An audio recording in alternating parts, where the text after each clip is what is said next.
दिल्ली का एक ऐसा किला जिसे ढहाने के लिए किसी दुश्मन की तोप या बारूद की ज़रूरत नहीं पड़ी, जिसे बर्बाद किया सिर्फ 7 शब्दों के एक खौफनाक श्राप ने। साल 1321 जब सुल्तान गियासुद्दीन तुगलक ने इस भव्य शहर की नींव रखी, तो उसने सोचा भी नहीं था कि इसकी बनाई ये सल्तनत महज 4 साल में एक कब्रिस्तान बन जाएगी। आखिर क्यों आज 700 साल बाद भी इस किले की हवाओं में एक अजीब सी वीरानगी तैरती है? चलिए जानते हैं तुगलकाबाद किले का वो इतिहास जो किताबों में भी ठीक से दर्ज नहीं है।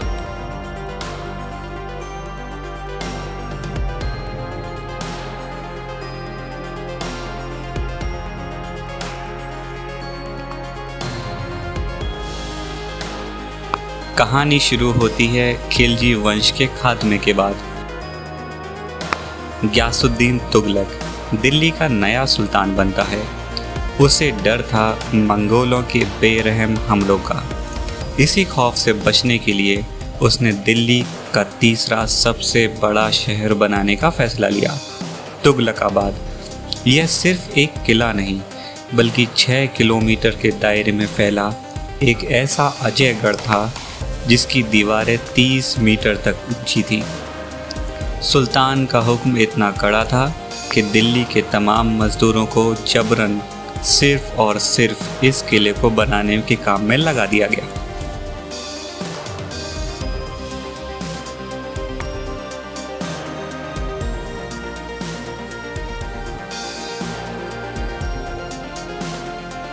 लेकिन इसी दौरान दिल्ली के मशहूर सूफी संत हज़रत निज़ामुद्दीन औलिया अपने रहने की जगह पर एक जन कल्याण के लिए बावली यानी कि एक स्टेप वेल बनवा रहे थे। मज़दूरों ने सुल्तान के किले से थककर रात के अंधेरे में संत की बावली पर काम करना शुरू कर दिया। जब सुल्तान को यह पता चला तो गुस्से में उसने दिल्ली में तेल की बिक्री पर बैन लगा दिया ताकि रात में कोई दिया ना जल सके और काम रुक जाए। गुस्से में आकर सूफी संत ने इस किले को देखकर एक ऐसी बात कही जो इतिहास में अमर हो गई। या रहे उजड़ या बसे गुजर, यानी या तो यह शहर हमेशा वीरान रहेगा या चरवाहे अपनी भेड़ बकरियां चराएंगे। और आज जब आप इस किले में जाते हैं तो आपको वहाँ सिर्फ बंजर ज़मीन और चरवाहे ही दिखाई देते हैं।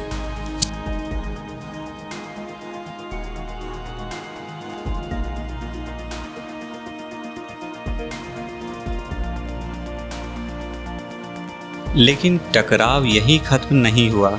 जब सुल्तान बंगाल के एक युद्ध अभियान पर था, उसने संदेश भेजा कि वापस आकर वो संत को कड़ी सजा देगा। जब निज़ामुद्दीन औलिया ने मुस्कुराकर कहा, हुनूस दिल्ली दूरस्त, यानी हुजूर दिल्ली अभी बहुत दूर है। और हुआ भी यही। दिल्ली पहुंचने से ठीक पहले सुल्तान के स्वागत के लिए बनाए गए एक लकड़ी के महल काइंड ऑफ पवेलियन के अचानक ढह जाने से सुल्तान और उसके छोटे बेटे की दर्दनाक मौत हो गई। कई इतिहासकार इसे एक सोची समझी साजिश मानते हैं, तो कई लोग इसे उसी श्राप का नतीजा कहते हैं।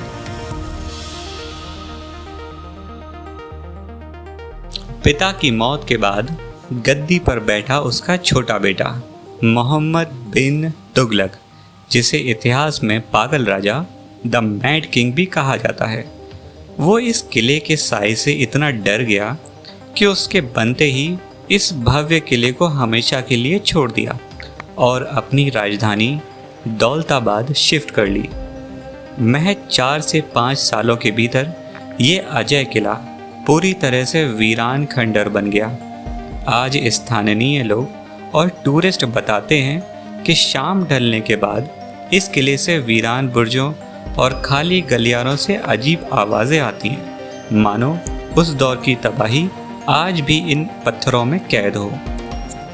तो यह थी तुगलकाबाद किले की वो अनसुनी दास्तां, जहाँ एक राजा का घमंड और एक संत का श्राप आज भी इतिहास के पन्नों में टकराते हैं। अगर आपको दिल्ली के इस छिपे हुए इतिहास का सिनेमाई सफ़र पसंद आया हो तो इस वीडियो को लाइक करें, दोस्तों के साथ शेयर करें और ऐसी ही ऐतिहासिक कहानियों के लिए चैनल को सब्सक्राइब करना ना भूलें।